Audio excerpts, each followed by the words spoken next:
Welcome to lecture of automata. हम इस lecture में पुश डाउन ऑटोमेटा, जिसको पीडीए भी कहा जाता है, इसके बारे में डिस्कशन करेंगे। हम पुश डाउन ऑटोमेटा की बेसिक डेफिनेशन देखेंगे कि ये होता क्या है, हमें पुश डाउन ऑटोमेटा की जरूरत क्यों पड़ती है, और हम इसके टपल्स देखेंगे, उनको डिफाइन करेंगे कि इसके कौन कौन से टपल्स हैं और इसकी वर्किंग किस तरह से होती है। सबसे पहले हम देखते हैं कि पीडीए को है कि हमें इसकी जरूरत क्यों पड़ती है। PDA is a way to implement context free grammar into diagrammatic form. अब देखिए, हमने कॉन्टेक्स्ट फ्री ग्रामर इससे पहले वाले लेक्चर्स में पढ़ी है। हमें पता है कि कॉन्टेक्स्ट फ्री ग्रामर को थोड़ा सा समझना मुश्किल होता है, लेकिन अगर हम वही चीज को किसी डायग्रामेटिकली फॉर्म के अंदर ले जाएं, जिस तरह हमने एनएफए पढ़ा था, डीएफए पढ़ा था, हम स्टेट डायग्राम बनाते थे, उसमें ट्रांजिशन वगैरह शो करते थे, तो वो समझना थोड़ा सा आसान हो जाता है। तो पीडीए भी यही काम करता है। पीडीए बेसिकली हमारी जो कॉन्टेक्स्ट फ्री लैंग्वेज होती है उसको डायग्रामेटिकली रिप्रेजेंट कर रहा होता है कि वो जो लैंग्वेज है वो एक्सेप्टेबल है कि नहीं मशीन के लिए। किस तरह से, जिस तरह देखिए, मैं कहता हूं ना, मेरे पास है, हमने पहले पढ़ा था सीएफजी क्या था, कॉन्टेक्स्ट फ्री ग्रामर। अब कॉन्टेक्स्ट फ्री ग्रामर क्या होता है? कॉन्टेक्स्ट फ्री ग्रामर से बनती है कॉन्टेक्स्ट फ्री लैंग्वेज। ये कॉन्टेक्स्ट फ्री लैंग्वेज बन जाती है। अब ये जो कॉन्टेक्स्ट फ्री लैंग्वेज है ना, इस कॉन्टेक्स्ट फ्री लैंग्वेज का हम बनाते हैं पीडीए। हम देखते हैं कि क्या अगर तो उस लैंग्वेज का पीडीए बन सकता हो तो हम कहते हैं कि ये कॉन्टेक्स्ट फ्री लैंग्वेज है। तो इसलिए यानी हम पीडीएफ के थ्रू हम देख लेते हैं कि क्या वो जो लैंग्वेज हमने कॉन्टेक्स्ट फ्री ग्रामर से बनाई, क्या उस लैंग्वेज को हम पीडीए से रिप्रेजेंट कर सकते हैं। अगर तो वो रिप्रेजेंट हो रही हो तो बेसिकली हम कह देते हैं कि वो कॉन्टेक्स्ट फ्री लैंग्वेज है। तो इसका मेन मकसद यही है कि हम जो ओवरऑल, अगर हम इसको इस तरह से कह लें कि कॉन्टेक्स्ट फ्री ग्रामर को थोड़ा सा समझना डिफिकल्ट है, हम उसको डायग्रामेटिकल फॉर्म में यानी उस कॉन्टेक्स्ट फ्री ग्रामर का पीडीए बना लेते हैं, यानी पुश डाउन ऑटोमेटा बना लेते हैं। हमारे लिए थोड़ी सी उसकी अंडरस्टैंडिंग आसान हो जाती है। एक तो ये पॉइंट इसमें आ गया। दूसरा पॉइंट इसका है, it's implementation is same as DFA. इसकी इंप्लीमेंटेशन ऐसे ही है जिस तरह हम डीएफए पढ़ चुके हैं, but DFA has finite memory and PDA has infinite memory. लेकिन जो डीएफए हमने पढ़ा था उसमें मेमोरी फाइनाइट थी, यहां पे इनफाइनाइट मेमोरी है। इनफाइनाइट मेमोरी और फाइनाइट मेमोरी से क्या मुराद, हम क्या कहना चाह रहे हैं? हमने कहा कि फॉर एग्जांपल एक प्रॉब्लम है A of N B of N, कि हमारे पास ये एक लैंग्वेज है, हमने इसको रिप्रेजेंट करना है, और यहां पे मैं कह देता हूं कि n जो है वो ग्रेटर देन इक्वल टू 1 है, n is greater than equal to 1। अब देखें, इस वाली लैंग्वेज को हमने कहा था कि जहां पे कंपैरिजन आ जाता है ना, वहां पे हमारे लिए फाइनाइट ऑटोमेटा से रिप्रेजेंट करना मुश्किल होता है, या हम नहीं कर पाते। क्यों नहीं कर पाते? क्योंकि फाइनाइट ऑटोमेटा की तो मेमोरी ही फाइनाइट होती है। अब इस केस में देखें, जब हमें कंपैरिजन करना पड़ेगा तो ऑब्वियसली हमें तो मेमोरी की जरूरत पड़ेगी ना। कंपैरिजन से क्या मुराद, मैं कहना चाह रहा हूं मसलन a की पावर है 2, n इक्वल टू 2 है, यानी a की पावर 2 b की पावर 2। अगर ऐसा हो तो हम इसको कैसे लिखेंगे? हम लिखेंगे ऐसे ही लिखेंगे ना, 2 टाइम्स a लिखना पड़ेगा हमें और 2 टाइम्स हमें b लिखना पड़ेगा।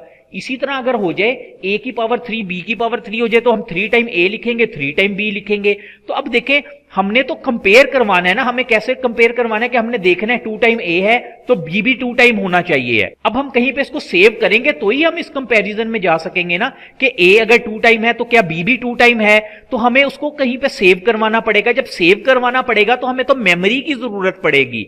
तो हमारे पास फाइनाइट ऑटोमेटा में तो मेमोरी नहीं थी, लेकिन यहां पे क्या है, पुश डाउन ऑटोमेटा में हमारे पास अनलिमिटेड मेमोरी होगी। इसलिए हम जो इस तरह के प्रॉब्लम है, जिनको हमने कहा था कि हम कॉन्टेक्स्ट फ्री ग्रामर से रिप्रेजेंट करते हैं, कॉन्टेक्स्ट फ्री ग्रामर देख ली हमने, जब कॉन्टेक्स्ट फ्री ग्रामर से रिप्रेजेंट करते हैं तो जाहिर बात है जो लैंग्वेज बन रही होती है उसको कहते हैं कॉन्टेक्स्ट फ्री लैंग्वेज है। लेकिन वो समझना थोड़ा सा डिफिकल्ट है। हम चाहते हैं कि हम उसको डायग्रामेटिकल फॉर्म में लेके जाएं, तो उसके लिए फिर हम पीडीए का यूज करते हैं, यानी पुश डाउन ऑटोमेटा का यूज करते हैं।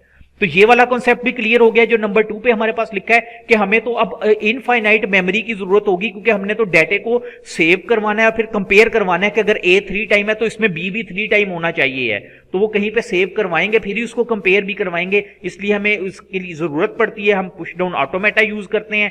पुश डाउन ऑटोमेटा कैसे इसको स्टोर करता है, उसके लिए ये जो डाटा स्ट्रक्चर यूज करता है वो करता है stack data structure. Stack data structure हमें पता है last in first out principle पे काम करता है, यानी जो वैल्यू सबसे एंड पे हम उसमें पुश करते हैं सबसे पहले उसको हम पॉप करवाते हैं, इसको लास्ट इन फर्स्ट आउट बोला जाता है। इन सिंपल वर्ड्स, अगर सिंपल वर्ड्स में हम कहें तो हम ये कह सकते हैं कि पीडीए क्या है, एक फाइनाइट स्टेट मशीन ही है। जिस तरह हमने फाइनाइट स्टेट ऑटोमेटा पढ़ा था जिसमें एनएफए डीएफए था, तो ये फाइनाइट मशीन ही है, लेकिन एक एडिशनल केस में स्टैक का इजाफा हो गया।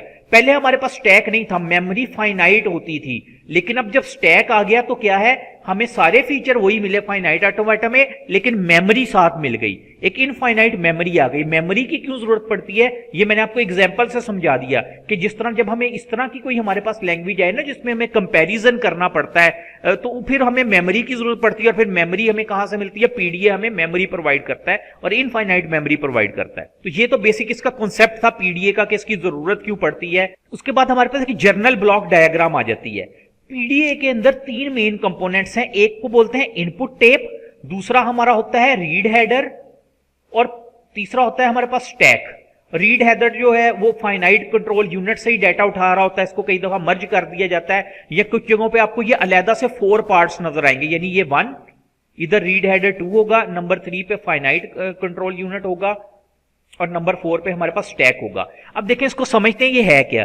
इनपुट टेप से मुराद कि हमारे पास जो स्ट्रिंग होती है, जिस तरह ए बी सी मैंने लिखा, कोई भी स्ट्रिंग है, हमने तो ऑटोमेटा में जो भी पढ़ा अभी तक यही देखा था ना, जिस तरह फाइनाइट ऑटोमेटा था, हम देखते थे क्या वो स्ट्रिंग एक्सेप्ट होती है या नहीं होती एक्सेप्ट। हम देखते थे ए है, बी है, सी, और आखिर में अगर फाइनल स्टेट तक पहुंच जाती थी हम कहते थे एक्सेप्ट हो गई। तो इसके अंदर ये उसको बोलते हैं इनपुट टेप, वो हमारे फाइनाइट ऑटोमेटा में भी है, पीडीए में भी है इनपुट टेप। उसके बाद ये जो फाइनाइट कंट्रोल यूनिट है और रीड हेडर लिखा है ना, इसका क्या मतलब कि यहां से इसने एक एक करके, ये जो हमारा अल्फाबेट होगा ना, एक एक करके रीड करना है और यहां पे उसने उसको इंसर्ट करते जाना है। जिस तरह हम सबसे पहले हमने देखा कोई लैंग्वेज में ए आया, हमने कहा ए जो है वो Q1 से Q2 पे चला गया, फिर उसके बाद बी आया, फिर इस तरह करके हम एक पूरी स्ट्रिंग बनाते हैं और उस पूरी स्ट्रिंग को लेके चलते हैं। तो उस तरह एक एक एलिमेंट यहां से आएगा, अल्फाबेट आएगा, फाइनाइट कंट्रोल यूनिट से रीड हेडर रीड करेगा और यहां पे इनपुट टेप में उसको देता रहेगा। अब ये जो इनपुट टेप है, हमें कहीं पता भी तो लगना चाहिए, स्ट्रिंग कभी ना कभी खत्म भी तो होनी चाहिए ना, यानी हमें पता लगे, मैं आपको कह रहा हूं आपने ये स्ट्रिंग चेक करनी है ABC फॉर एग्जांपल, क्या हमारा जो मैं देखना चाह रहा हूं पुश डाउन ऑटोमेटा है वो ये स्ट्रिंग को एक्सेप्ट करेगा। स्ट्रिंग एग्जांपल के तौर पे कह रहा हूं, कोई भी स्ट्रिंग हो सकती है, जिस तरह अभी हमने जो पिछली एग्जांपल देखी, मैं उसमें कहता हूं मेरे पास फॉर एग्जांपल इस तरह की स्ट्रिंग है AA, ठीक है। अब ये AA कहीं पे हमने ये भी तो देखना है कि खत्म कहां पे होती है स्ट्रिंग, यानी फिर जहां पे खत्म होती है वहां पे कोई एप्सिलॉन आएगा, यानी हमारे पास नल का सिंबल आएगा, उससे हमें पता लग जाएगा कि खत्म होती है।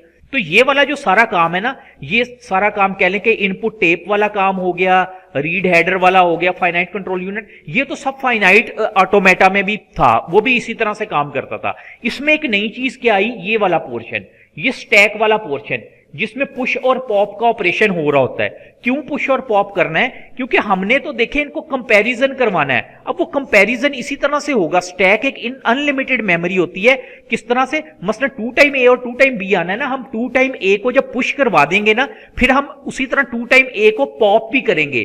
तो इसका मतलब है इस तरह से करके हम कंपैरिजन करेंगे। अब यहां पे आपको ये भी ज़हन में एक क्वेश्चन आता है कि स्टैक ही क्यों, और भी तो डाटा स्ट्रक्चर है। बेसिकली ना जो स्टैक होता है ये जीरो इंडेक्सिंग होता है। जीरो इंडेक्सिंग से क्या मुराद, कि हमें स्टैक में ये नहीं बताना पड़ता कि किस लोकेशन के ऊपर हमने कौन सा नंबर ऐड करना है या कौन सा डाटा ऐड करना है। हमें तो पता है इसमें पुश और पॉप हो रहा है, कि पुश का मतलब कि सबसे ऊपर वाली पे जाएगा, जो भी डाटा जाएगा यहां से पुश होगा, और पॉप जो होगा टॉप एलिमेंट होगा, यानी लास्ट इन फर्स्ट आउट वाला होगा। तो इसलिए, और दूसरा स्टैक इसके अंदर यूज करने का पीडीए के अंदर रीजन ये है कि हमें, आप देखते हैं ना ओवरफ्लो और अंडरफ्लो, आपने डाटा स्ट्रक्चर में कंडीशन सुनी होगी, तो हमें इसके अंदर चेक नहीं करना पड़ता, हमें ओवरफ्लो की जरूरत नहीं पड़ती। और अंडरफ्लो के लिए अब हमें क्या करना पड़ता है, जब हमने अंडरफ्लो वाली कंडीशन चेक करनी होती है ना, बाकी डाटा स्ट्रक्चर में तो हमें इंडेक्सिंग करनी पड़ेगी, लोकेशन देखनी पड़ेगी, किस लोकेशन पे डाटा है या नहीं है। इसके अंदर क्या होगा, हम पीडीए में क्या करेंगे, हम यहां पे ना इसके जो स्टैक है,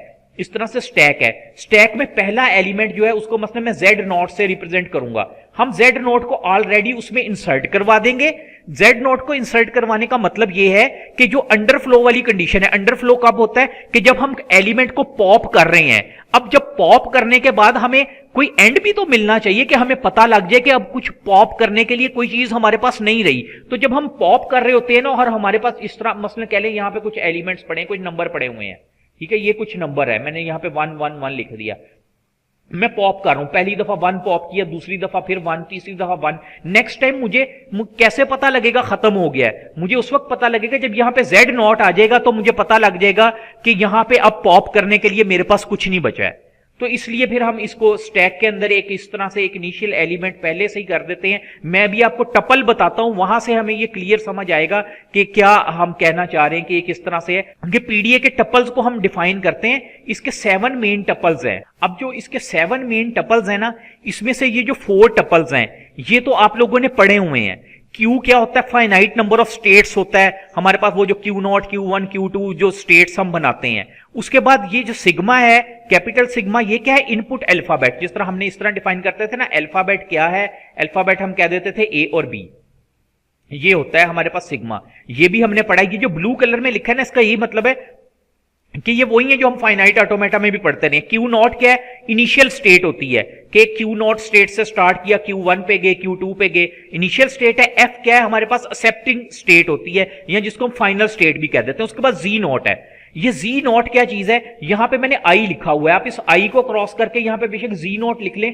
कुछ बुक्स में आपको I नजर आएगा, कुछ बुक्स में आपको Z0 नजर आएगा। इसी तरह ये जो S है ना, S लिखा हुआ है, यहां पे S मैंने डिनोट किया है। कुछ बुक में आपको ये टॉ के सिंबल से भी नजर आएगा, ठीक है, टॉ से भी इसको रिप्रेजेंट किया जाता है। मैंने इसको S से यहां पे किया हुआ है और I को Z0 से। तो Z0 क्या है? Is a bottom initial stack, या टॉप सिंबल। ये वही है जो मैंने आपको बताया कि हमारे स्टैक में ना, इनिशियल में इस तरह से ये स्टैक है ना, तो यहां पे Z0 होगा। हम सबसे पहले ये काम करेंगे, उसमें ये इंसर्ट करवाएंगे Z0। ये क्या है? Bottom symbol. बॉटम हमने क्या कहा कि सबसे बॉटम में चला गया। ये initial stack top symbol. Initial क्यों कहते हैं? कि सबसे पहले इसको हमने करवाना है, जो है उसको इंसर्ट करवाना है या पुश करना है सबसे पहले इसको। जब पुश करेंगे, क्यों करेंगे मैं आपको रीजन बता चुका हूं, ताकि हमें पता लग जाए कि कहां पे हमने उसको पॉप वाले फंक्शन को रोकना है, या इसको कह लें कि अंडरफ्लो वाली जो कंडीशन है उसको देखने के लिए हम इसको करते हैं यूज। उसके बाद आ गया S is a stack symbol. Stack symbol से क्या मुराद है? स्टैक सिंबल से मुराद कि हमने जो अभी कहा था इनपुट टेप, जिस तरह देखिए हमने कहा था ना इनपुट टेप है, तो स्टैक सिंबल क्या होगा? सबसे पहला जो हमारा इनपुट एलिमेंट होगा वो स्टैक सिंबल कहलाएगा। कि उस इनपुट टेप में मतलब सबसे पहले A है या B है, तो वो जो टॉप एलिमेंट होगा ना, उसको हम कहेंगे वो स्टैक सिंबल है। उसके बाद आ जाता है इसका ट्रांजिशन फंक्शन। ट्रांजिशन फंक्शन भी हम पहले पढ़ते रहे हैं, फाइनाइट ऑटोमेटा में भी ट्रांजिशन फंक्शन था, लेकिन यहां पे ये कुछ फंक्शन चेंज है। कुछ फंक्शन चेंज किस तरह से है? हम क्या करेंगे? हम इसको रीड करेंगे क्यू को करेंगे कि कौन सी स्टेट है हमारी, फिर उस स्टेट के ऊपर हमारे पास कौन सा सिंबल यानी कौन सा अल्फाबेट आ रहा है। इसी तरह होता था, मसलन मैं कहता था मेरे पास एक इनिशियल स्टेट है Q0। अब इस Q0 पे क्या ट्रांजैक्शन हुआ? एक ही ट्रांजैक्शन हुई। एक ही ट्रांजैक्शन होने के बाद हम किधर आ गए? हम Q1 पे आ गए, ठीक है। तो ये वाला जो हम पढ़ रहे थे, A को रीड किया, ये हमारा सिग्मा था, हमारा अल्फाबेट था। उसके बाद हम S को देखेंगे। S क्या है? यहां पे कह दिया स्टैक सिंबल, कि स्टैक का टॉप एलिमेंट कौन सा है, हम उसको देखेंगे। फिर क्या होगा? जब हम इन चीजों को रीड करेंगे, हम कहां पे चले जाएंगे? हम किसी और स्टेट के ऊपर चले जाएंगे। जिस तरह हमने A को रीड किया, करंट स्टेट को रीड किया, हम Q1 पे आ गए हैं ना, यहां पे मैंने लिखा Q1 पे, हम किसी और स्टेट के ऊपर चले जाएंगे और वहां पे ये देखिए S के ऊपर स्टैरिक है। इस स्टैरिक का क्या मतलब? से स्टैरिक शो कर रहा है कि वो जो हम स्टैक का जिक्र कर रहे हैं, उस स्टैक के ऊपर कौन से ऑपरेशन हो सकते हैं। उसके ऊपर 3 किस्म के ऑपरेशन होंगे। या तो उसके ऊपर पुश का ऑपरेशन हो रहा होगा, यानी ये वाला काम होने के बाद जब हम पहुंचेंगे किसी स्टेट पे, तो क्या हुआ होगा? या तो पुश का ऑपरेशन हुआ होगा, या पॉप का ऑपरेशन हुआ होगा, या कई दफा ऐसा होता है कोई भी उसके ऊपर ऑपरेशन ना हुआ हो, ना कोई चीज पुश हुई हो, ना कोई चीज पॉप हुई हो, तो इसलिए हमने उसको स्टैरिक के साथ डिनोट कर दिया। तो ये बेसिक हमारे टपल्स हैं पीडीए के। अब हम इसको ना, पीडीए को हम अपने आने वाले यानी इससे नेक्स्ट लेक्चर में एक एग्जांपल से देखेंगे। हम कोई स्ट्रिंग ले लेंगे, कोई एग्जांपल केस ले लेंगे, फिर हम देखेंगे कि किस तरह से उसको हम ड्रा करते हैं, यानी हमारी वो डायग्रामेटिकल फॉर्म में हम पीडीए को किस तरह से ड्रा कर सकते हैं, उसको हम देखेंगे। तो उम्मीद है इस लेक्चर में कोई क्यूरी कंफ्यूजन नहीं रही होगी। अगर आपकी कोई क्यूरी, कोई कंफ्यूजन है तो आप मेरे से पूछ सकते हैं, कमेंट सेक्शन में भी पूछ सकते हैं। Thank you.